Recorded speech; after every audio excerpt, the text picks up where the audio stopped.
Hello, today we'll be looking at what's in this little box from Caddx cameras. But first, a quick reminder, please like or dislike this video if you didn't like it. Comment down below, don't forget to subscribe, and don't forget to click on the little bell icon in the corner to find out when I'm uploading stuff. So, in the box, very excitingly, is the Caddx Tarsier. What is the Tarsier, I hear you ask? Well, hopefully, if you haven't been hiding under a rock lately, the Tarsier is a HD and FPV camera in one in a single unit, which looks like this. You'll see, if we take the cover off, we've got two lenses there. Or maybe we can see, can't see much. One lens is for FPV, one lens is for HD recording, and it's all on this, well, there's kind of three boards tightly packed together. I'll have to show you a close-up to get a better view of this. And the specs on this are very impressive. It can do 4K, it can do 60 frames at 1080p. Got an SD card in here. It's got a little Wi-Fi adapter so you can connect to it wirelessly to get your stuff off it. It is a bit weird in one respect though, and that is the mounting holes. Although the size of the actual board is kind of almost there in terms of what a regular full-size flight controller is, if you notice the screw holes for it are inwards for a micro. So with that smaller stack, it kind of feels like it wants to go in like a 3-inch type quad. And if you were building from scratch, you probably wouldn't have a problem. My problem is that the 3-inch quads I have are kind of the RTF ones. And if you have a look at the size of the stack there, it's not going to fit in there. It's not going to fit in there. They're all full. If, like I said, if you're building from scratch, you could plan this out and have the right thing. What I think I might do is I've printed out this little 3D printer part, which goes from a regular, I can't remember the size of stack, a regular full-size stack to the smaller one, to actually mount this in a larger 5-inch quad. That said, I've still got problems because I've got to get that much extra space in an existing quad. It is quite hard, but need to fit it in somewhere. Anyway, this is what's in the box. You also get this, which is labelled a data transmission cable. Then you get some mounting hardware, the sort of joystick thing for the OSD, and some cables for connecting up to your VTX and flight controller. Now the spec said it's got some sort of hardware anti-shake, which would be interesting. What I really wanted on this one is an ND filter to see if that helps as well, because I have seen some stuff from it, and I thought what I saw so far looked quite shaky, especially when installed on a really tiny quad, which is why I was quite keen to actually get it on something like a 5-inch, which is going to be sort of smooth out the gate.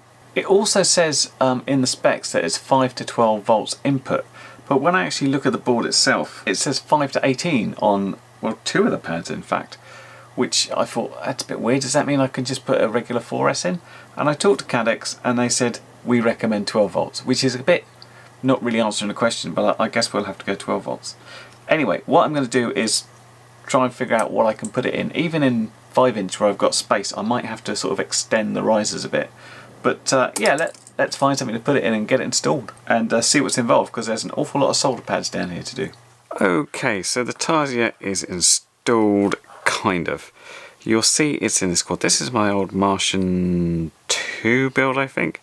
Quite an old one, and it already had quite a bit of space there, but I still had to extend it, and some of that's due to the fact I could only find these M2 screws to go through that whole printer section upwards, but I would have needed at least some there. So again, if you plan it in and you get the right components, it doesn't have to be this high, and I guess I could have put it on there, but this one, it is this high.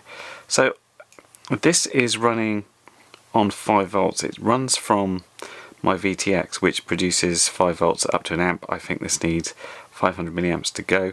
I've got the little OSD thing plugged in at the moment, so I was going to run this up with a battery and see what we got. I've just put the battery cap on here so I can actually see what I'm doing, but let's just see what's on the menu. And we've got exposure, white balance, set to auto, day night is EXT, image enhance, sharpness, color gain, 3D and R, video setting, the most important bit. We are set to PAL, image ratio is 69.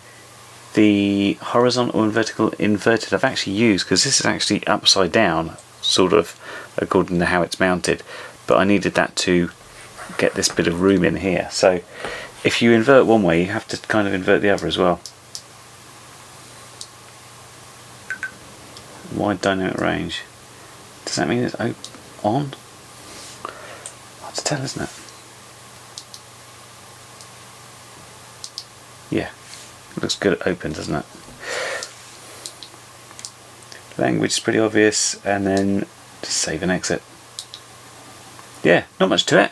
Around this time we had this little product called the Eachine Cinecan turn up, which was basically a little Cinewhoop style quad with another Tarsier, and Banggood asked me if I could get on and get that review out quite quickly. So I switched efforts to do that in the middle of doing the standalone Tarsier.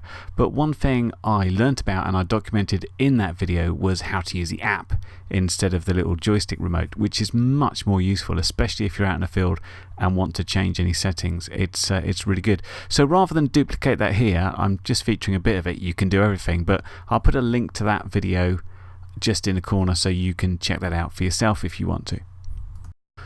But here we are in the field for the first Tarsier flight, and what I've done, I've overlaid the live FPV camera alongside the HD picture, which is what I did as well with the Cinecan, which I think is quite useful, both for seeing the sort of quality of your picture you're going to get and how much of the picture is clipped by the fact that it seems to clip the top and the bottom in order to get a 1080p. However, my biggest issue when I was flying this straight away is what the hell is up with my RSSI. It's dropped down to nearly nothing, and it started this way, so there must be a problem. I had intended to flash this to Betaflight 4 and then tune it up properly, and the USB connector fell off before I could do so, so this is a bit of a problem. Anyway, that aside, this is the Tarsier flying as is, so there's no ND filter on here. The little Eachine Cinecan actually came with one. I should also point out that this quad was always a little bit wobbly, so it maybe needs some tuning. I figured I'd put it up to Betaflight 4 and do it that way. It's also got winds gusting up to 20 miles an hour, which are making it a bit wobbly. But I also thought this was a good idea to check exactly how much rolling shutter or jello effect you might get in a quad like this. And you can see we are getting some for sure. We've got a little bit of a shaky quad. The live picture's not too bad. I was detecting a little bit of jello on there, so I figured there would be some on the HD recording. That said, it's not too bad. I sort of thought, well, if this wasn't blowing around and the quad was a little better, i.e. put it on a smooth quad, it would be okay. However, the biggest problem I actually had was, in this case, with the receiver. Just take a look and see what happens when I sort of come up and then I kind of split S or dive this tree. I get a little RX loss there twice, and I'm like, eek, panic, come on home, and then I get a full-on RX loss and the thing falls out of the sky. What a pain. Well, that was super fun. I knew this might be dodgy because it was on Betaflight 317, and me trying to upgrade it the other day resulted in this little space here where there used to be a USB plug and now isn't because it fell off.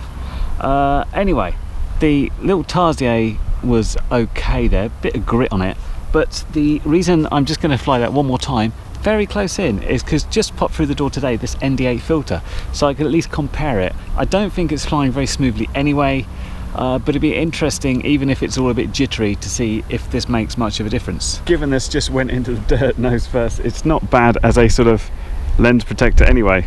Just need to make sure it's pushed on all the way. Anyway, let's give this one more very quick flight just around here. It's just so we can have a comparison. Yeah, so here we are flying battery number 2, extremely nervously given that very close in RX loss and complete crash. I don't know what's up with it. But yeah, what I noticed about this one is, yes, the quad's still shaky with a combination of old Betaflight 317 not tuned and the wind, but it looks shaky in the footage, but it's not having that jello effect. So the ND filter seems to be doing its job quite well in that respect. What happens is, of course, this needs to go on a quad that's flying smoothly, not in high wind. High wind's useless for actually trying to tune stuff. I'm wondering if it wasn't for the wind, we'd have a reasonably good flight here. Last time I flew this, it was sort of all out speed thing. It's on 2-bladed props with 2600 kV motors, trying to go as fast as possible. This quad feels weird as well. It's on 317, and I didn't think, there's other quads I've actually got on 317, but this feels really weird. When I come and do a split S, it's like the yaw's all weird. It's not quite lining up. I mean, it's a bit of a weird shape, this frame, but it's still odd. Anyway, the actual footage we've got from it, as far as the HD stuff goes, seems to be okay. I mean, it's got that shake, but that shake is there. It's not actually giving the jello, which is the main thing. And I know that jello-free footage is easily possible from the stuff I shot with the Cinecan. Now, one thing that was interesting between this and the Cinecan is the way the Tarsier is mounted. With the Cinecan, the FPV camera was at the bottom and the HD camera was at the top. Now, to fit this in this particular quad, I had to turn it upside down. So the live camera is at the top and the HD camera is at the bottom.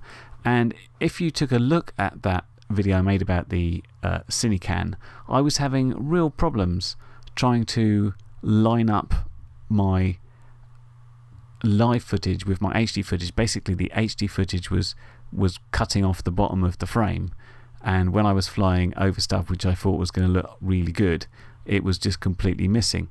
Turning it upside down seems to nearly get this lined up. It's a lot better. It's not quite right, but it's not bad. It's definitely closer to it.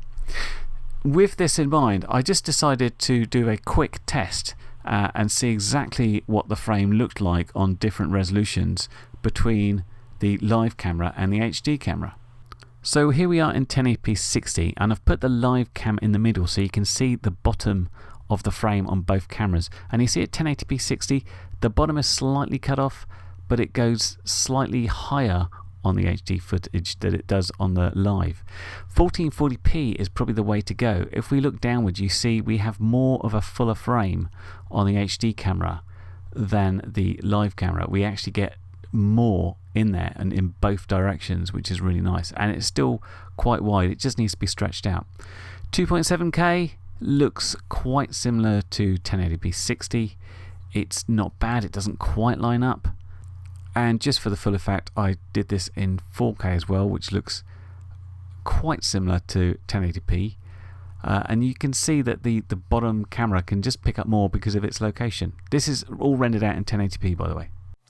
Now, what I wanted to do is go out and fly this again in calmer conditions, see if we got better footage.